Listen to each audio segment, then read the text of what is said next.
Hello and welcome. Here we are, episode 3 of the One Tonner. We've got some bolt-ons to do before we go ahead and try for some keyage, see if it will make some noises or see if it will make me just pack up and save it for another day.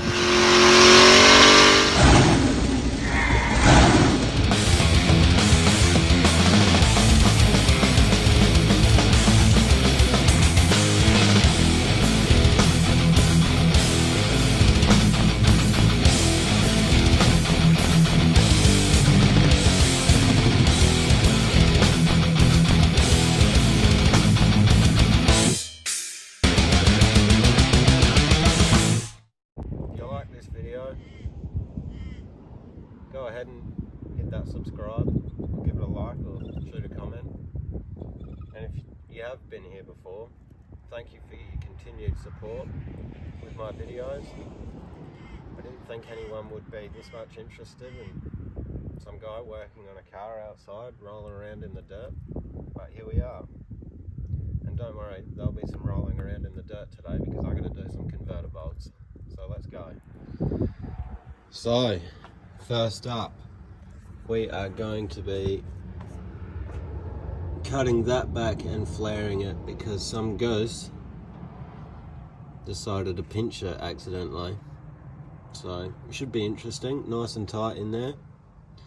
Don't know how I'm going to cut it, but I'll have to find something. So, better make a start then.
Kilkenny castings, made in Australia. Always buy the good stuff.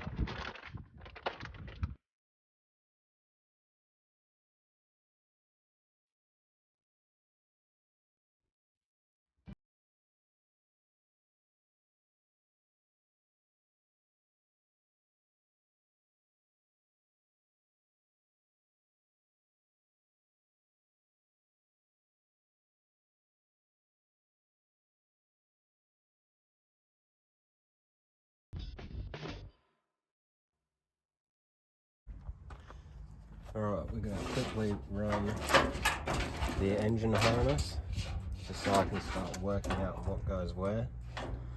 Now we're going to use the standard clips, but we're not going to clip it along here.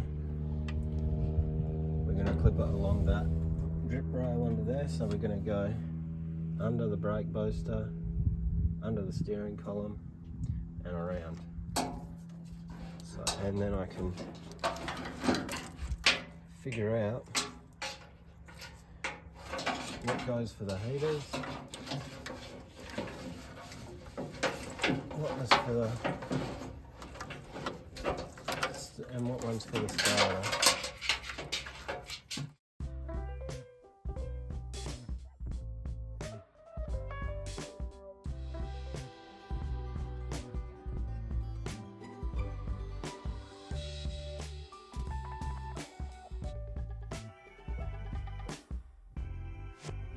So there you have it. Here's a standard clip. That one's predominantly used for your line for your, that goes to your heaters, your orange and, so orange and yellow, so you can steal the clips off that. They go straight on there. They look a lot neater than these big gangly ones. You can use them if you want to, but just run it along this drip rail, same as, it's pretty much the same as this. You just flip the clips over and it does the same job, and no one can see your wiring. I will go over it and put corrugated sleeve tubing on it, make it look a lot nicer, but for now, just to get it running, that'll do the job. We'll run this wiring in between the guard and the inner guard.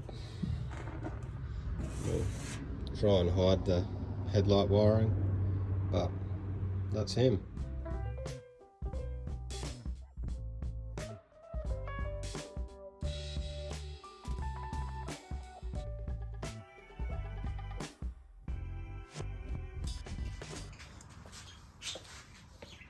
Alright, we are going to see which one of these work.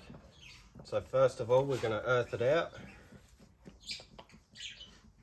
We're going to get power to the solenoid, which is right here, where this nut is. And then we're going to use this as our key.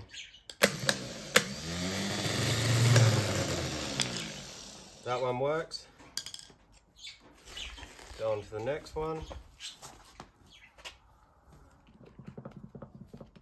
Earth it out. Power to the solenoid.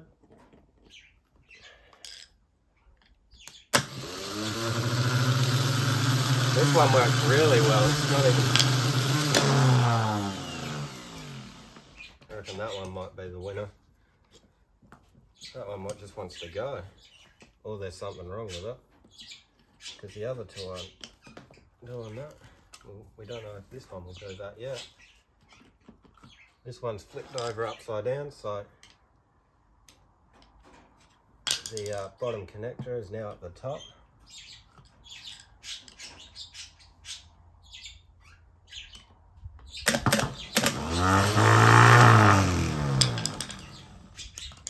And that is how you check a starter motor to see if it works. Now I've got 3 working ones and I only need 1, so I'll probably pick the cleanest one and use that because I don't have to clean it.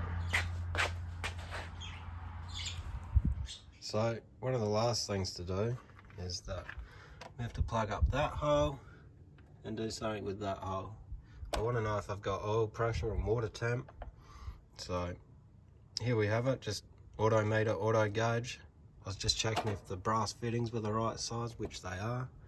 They're only cheap gauges, and there's no stickers, so that's always disappointing, but it'll probably be the last thing we do today, apart from the alternator bracket and the air cleaner, because I'm not even going to attempt to run this without knowing if I've got oil pressure. So I still haven't got the coil hooked up, so I'll get the gauge hooked up and then key it over until it builds up oil pressure, and then hopefully happy days if we have oil pressure. All right, now let's run some gauges. That messing around with that exhaust took up way too much time, and it definitely zapped it out of me.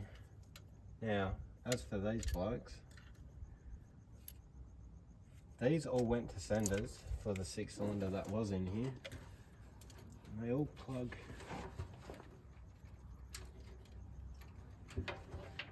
into this one here, so I'm just gonna see you later, Tom. If I can see what I'm doing. We're gonna have to fashion something out of this.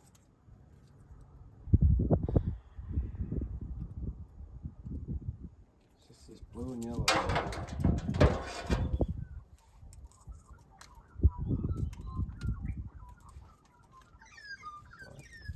Maybe I'll do some Googling on this before I cut it up. So we'll stay on this wiring for a little bit. Now, I said I was going to cut this blue and yellow one off. These are ones that go to the rest of the wiring goes to the starter. This is off the main engine loom. I pulled these off. These are all sensors. Now,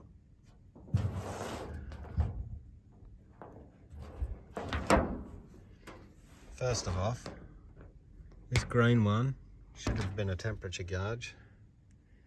Now, this wiring harness is a 6-cylinder. So, these two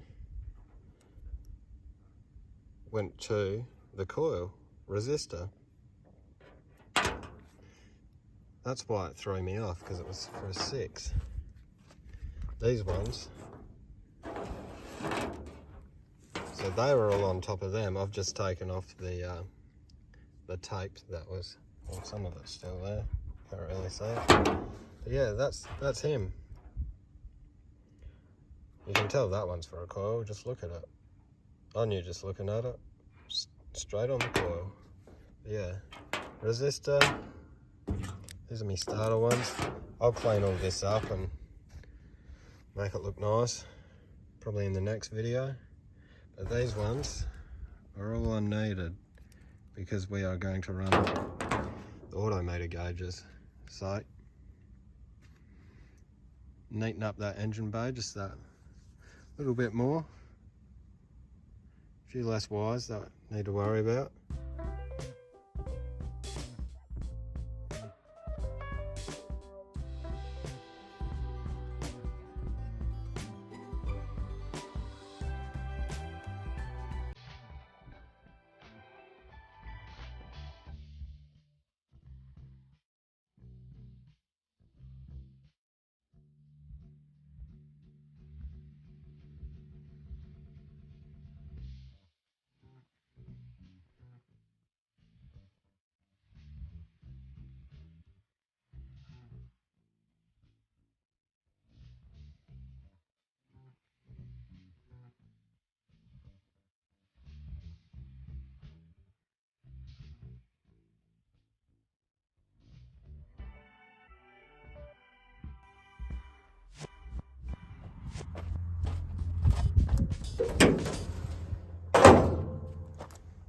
Alright, that's where I reckon we'll end it for today.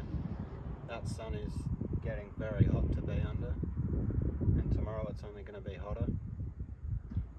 Bit of a setback with the exhaust, but you get that.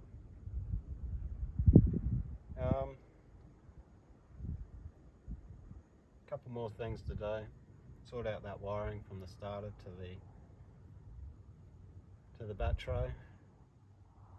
Alternator bracket. Still gotta find an alternator bracket. But then we can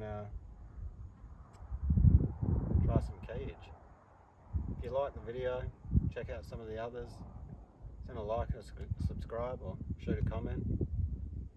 Until next time, take it easy.